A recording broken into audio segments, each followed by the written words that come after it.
The Five Nights at Candy series was created by Emil Mako. It was hopefully going to release Five Nights at Candy's 4 at some point while we are young. Wait a second. I think I've done that bit before already.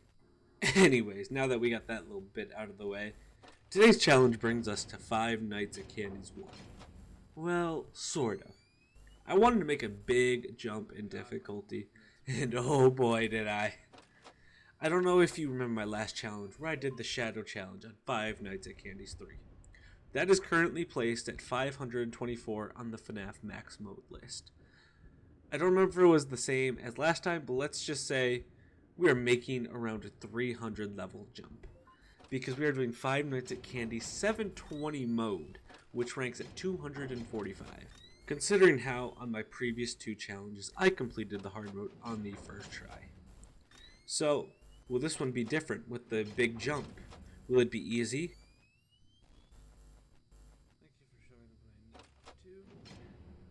Or will I end up losing my mind? I shut that. Stay tuned to find out. Now, I know what you are saying. Wait, FNAF 1 is a really easy game and would never place this high on the max mode list. Which, the short answer is yes, but also no. Because you see, we're not looking at the original Five Nights at Candy's 1. Oh no, we are looking at the fan-made Five Nights at Candy's but better. You see, all the original Five Nights at Candy's games were really easy, but they have a but better version, and these focus more on making better gameplay, and man are they difficult. But the Five Nights at Candy's but better 720 mode isn't even the hardest mode in its own game, because with a little bit of customization you can get Blood 720 that makes all the animatronics way more difficult and have completely new mechanics, as the Blood 720 ranks number 67th for hardest modes, so it is a ginormous jump. I'm sure all of you at home were like, I didn't even know they made a but better version. That's so weird. But I digress. How hard could this mode really be though? I know you all have beaten the original 720 while blindfolded and one hand tied behind your back, okay? I get it. But this mode really switches up the gameplay. Let's start with the obvious changes, shall we? When you first load into the night, the first thing you might notice is the power is now on the top left and will have decimal places. When you bring the camera up, you will not lose power until you turn on night vision, and it will start to slowly drain. You won't lose a lot, you can keep the camera up all night and survive. Now, if you remember from Five Nights at Candy's 1, there was like exponential growth on how much power you'd lose if the door remained closed for a long period of time. It is not like that this time. It is a constant loss of power. Starts out at 0.5% and keeps draining and draining and draining. Now, to combat this though, the developer, Mr. Manatee, has made it so the animatronics that bonk on doors will leave as soon as the door is closed, like this. But with the bonking and leaving, there's only 3 animatronics that will do that. But we'll get to them when we talk about the gameplay aspect of the challenge. Let's talk about what makes this so challenging now, shall we? There is so much to keep track of in the cameras, as there's 7 different animatronics with completely different mechanics. As you need to constantly have eyes on everyone, and not to mention that their kill timer is really quick, so your reactions need to be fast. And with all the chaos going on during the night, it's very easy to forget about someone. Once you lose track of someone, you might as well call it quits. So you really have to focus the entire night, as losing focus is going to cost you big time. Now, it's about time we cover the animatronics. I'm going to do something a little different this time and go from the easiest character to the hardest, because I think it's important to know who's going to be your problem in every night. So, to start things off here, we're going to cover the Penguin, as he's the easiest. This isn't a shock. The reason why he's the easiest is because he does not end your night. If he gets in your office, he'll just shut doors on 10-second intervals. He cannot open a closed door, so he'll just pick a different door to shut. He's really not a problem, but can be a serious power drainer if you let him in, and you forget about him closing doors. The next easiest here is going to be Chester, but for a new player, if you're just starting this, he will be one of the tougher ones to get the hang of. Once you figure out his mechanics, it all makes sense. Now, in this game, he sort of acts like a 200 IQ FNAF 1 Foxy, if that makes any sense. As in FNAF 1, all you had to do was flash open the cameras and Foxy was stalled. Where in this game, you have to stare at Chester in the cameras to pause his move time. He has a 50-second move time in each camera, and if you stare at him, that pauses. If you don't keep watching him, he will eventually make his way to your door, and he will never leave, causing a power out. In Blood 720, this guy is supposedly the hardest character, but just on the regular 720, he is not that bad at all, and that is Old Candy. He really isn't that big of a deal. He takes the same path as Chester and will attack your left door. Now, this character is someone you want to avoid looking at like the plague, as the longer you stare at him, the more time he spends at your door. So if you look at him for 1 second on camera 9 and 2 seconds on camera 7, he will spend 3 seconds at your door, which will drain a bunch of power if you look at him for too long. It is always hard to not look at him though, because he takes the same path as Chester, who you have to look at. But since his time resets after each time he leaves, he really isn't that much of an issue. Now, I'm going to pair these next two up together because they are the same thing, and that is the rat and the cat. Their mechanic is really simple. They'll make your way through the office. It's very unchanged from FNAF 1, and they'll just appear at your left or right door, shut the door, and they'll bonk and instantly leave. The cat is a little easier as you can see his eyes. And the rat, you can't see his eyes obviously, so that makes him a little harder, I guess, in that sense. But mechanically, they are the exact same. Now, the second hardest of them has to be Blank. He'll be up in camera 11, progressing every 5 seconds or so, until he teleports to cam 5 to try to smash the window. But since we know when he will attack, we have intervals, so that way we can time him out. So, in this game, Blank works completely different.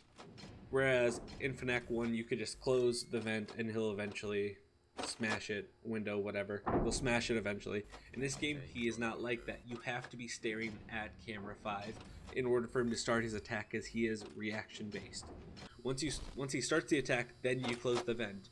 If you close the vent and try to predict him, then he will just stand there on his last frame, waiting for you to open the window and kill you. However, with his attack pattern, the longer you wait to look at his camera to start his attack, the more time will stall out, so the timer will eventually be useless and a couple seconds behind later on in the night.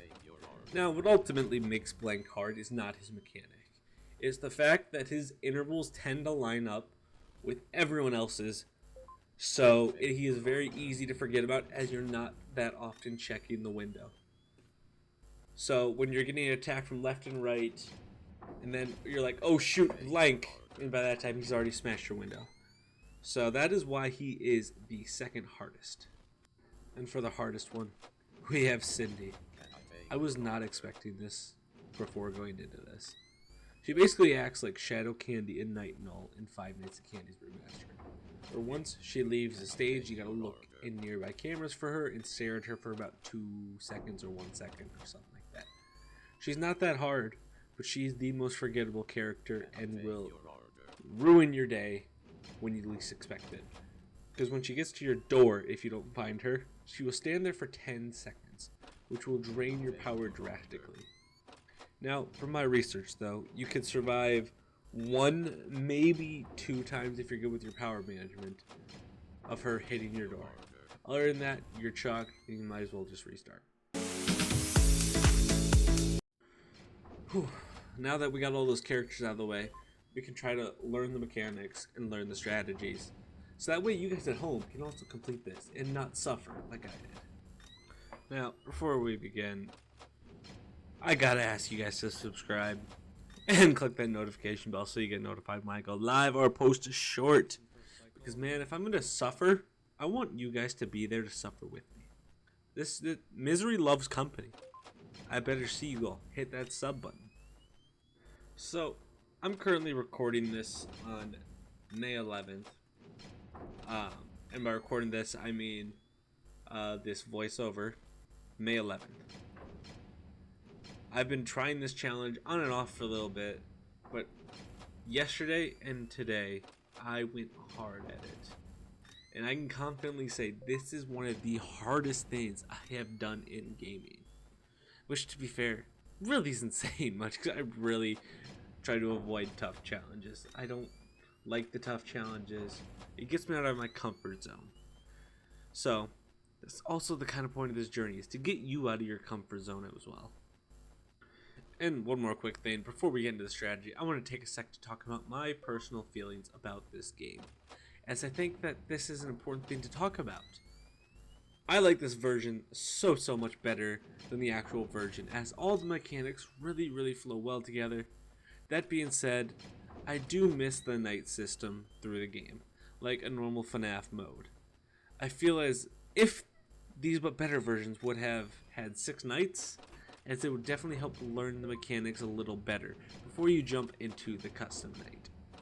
Overall though, attempting this challenge mode was an absolute blast, and it was also training my hand to click cameras fast, which is going to help me with my upcoming challenges. So overall, it was a great experience. I would give, 5 stars to this game. It's probably the most fun FNAF game I've ever played.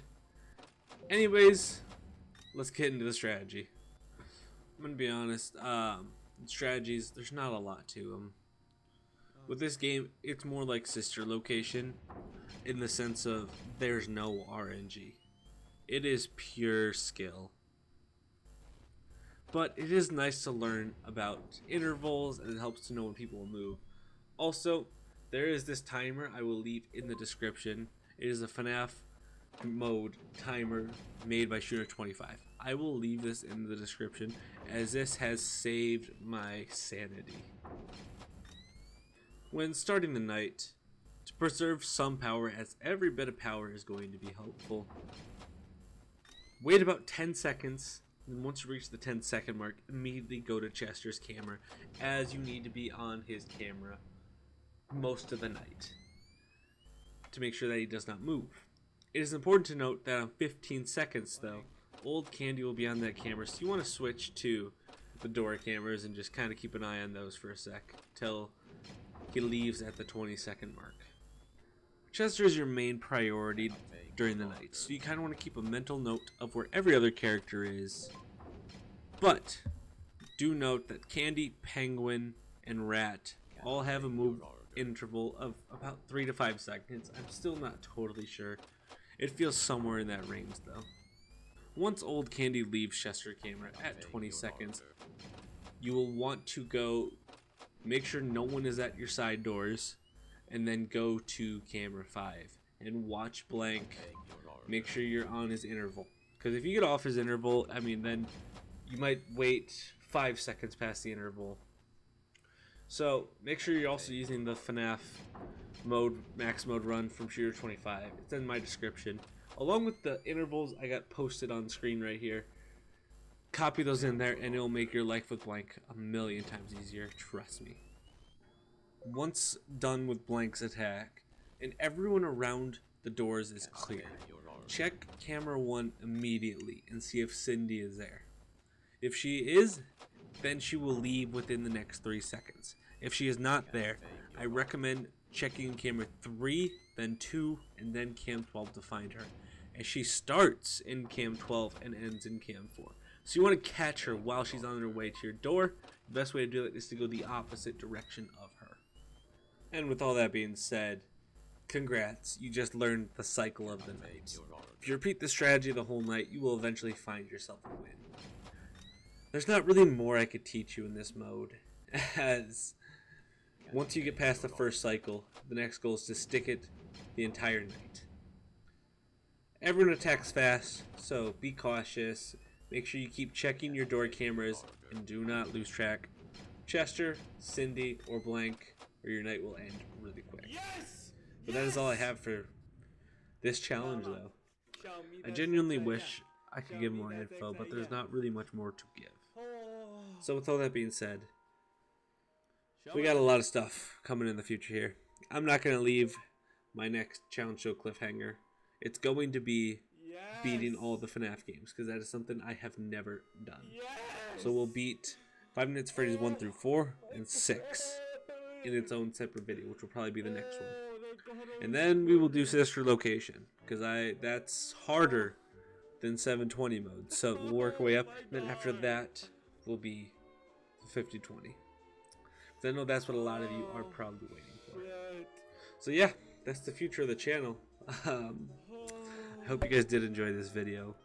If you had, please make sure to leave a like and subscribe. Let me know if you learned something you maybe didn't learn, or if you enjoyed the strategy, or if there's maybe other ways to do this. I'm always up for learning new strategies. But that's all for now. Hope you guys have a wonderful day. There's that star in the top left. Oh my god. Oh, this feels so amazing. Oh my god. It took me 2 attempts on this playthrough right here. Oh, it is done! Alright. Oh, let me click off this so you guys can hear me talk here for a sec. Good lord.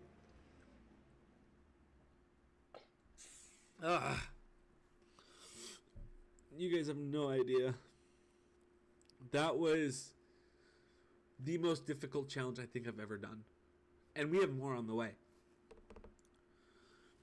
Let me give you a stance on what is most likely next here while I settle down. So, I just recorded Mortal Kombat 1 story mode. I want to upload that. I don't know what type of format it will be. But I'm looking to get that upload. Whether I just upload the whole thing, I'm not sure.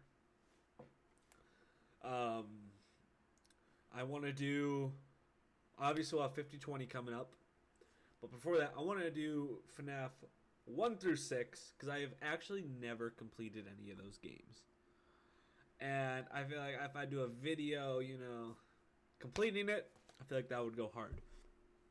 But man, good lord, this has been a ride. And this isn't even the end. For this game, at least. We still have... Where's it at? Blood 720. Right here. We still have this. This is ridiculous. No way in hell I'm ever going to be able to beat this. This is hard. We'll save that for another day. But man, let's just celebrate the win here. Because my god. It's been a long time coming. Long time coming. This one feels good though. It does feel good. Flashback to my ragey moments that you'll likely see, because man, the best part about this playthrough is the first one I got 2 seconds short, and then the next one I beat it like genuinely, this is the most fair challenge I've ever done as well. Because normally the challenges are super RNG based. This was super extremely fair. Although sometimes it felt unfair with Cindy. I don't know why I keep saying Cindy. Whatever. But felt super unfair at sometimes. But at the end of the day, it is still a balanced game. I love it. I might come back and beat it again. Because, man, I might have to do it on the stream at some point. But, yeah. All that being said, thank you guys for this journey. I hope to see you again soon. Have a wonderful rest of your day. And after 10 hours of playing on and off, finally able to beat it. Although that Saturday and Sunday, I went more heavy into it. But I was finally able to beat it and got my sanity back. It was genuinely a blast, though. I would definitely play this game again. I'm excited for when we do Blood 720. But that's not going to be for a while, though. But, yeah. I hope you guys did enjoy. Please leave a comment to let me know if you did. And just to make me smile. This challenge was rough on me. But I hope you guys did enjoy. Peace out. Have a wonderful rest of your day.